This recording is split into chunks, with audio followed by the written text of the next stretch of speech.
Uy, pero no joke ha. Akala ko talaga dati nung hindi pa tayo friends na maldita ka. Ha? Paano mo nasabi? Hindi kasi may certain aura ka na parang lagi kang galit sa mundo. Yung parang wala kang time makipagplastikan sa mga tao. Tama. Now that you're close, I feel like coming undone in the middle of the night when I'm in this dream. It's like a million little stars spelling out your name. You gotta come on, say that we'll be together. Come on,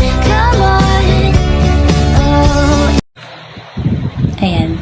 Hello everyone! Welcome po sa Samahang Pinoy Blockbuster. Ayan. Bago ang lahat, gusto kong batiin ang nag-iisa kong mahal na tita, Ayi Ella, ng happy birthday sa iyo, Ayi. I hope you enjoy this day and sana lahat ng blessings ay matanggap mo cause you deserve it. And sana lagi kang mag-iingat. Tandaan mo, nandito lang kaming family.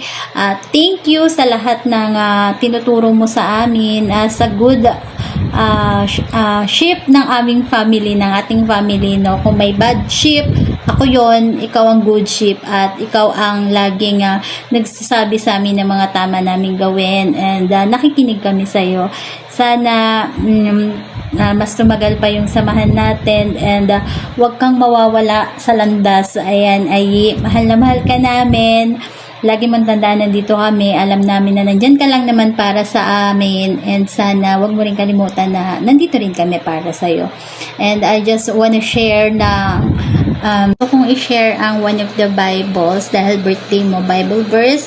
Sabi sa Jeremiah 29:11, "For I know the plans I have for you." So, kung ano man yung gagawin mo sa buhay mo ay lagi mo tong hingi ng guide kay Lord and He knows what you deserve. Ayan. Kaya, maging masaya ka lagi.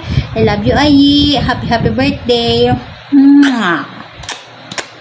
Seloso ka ba? Ako? Hindi ako seloso. Talaga? Yeah, hindi ako seloso. Dapat lang. Kasi wala naman kayo.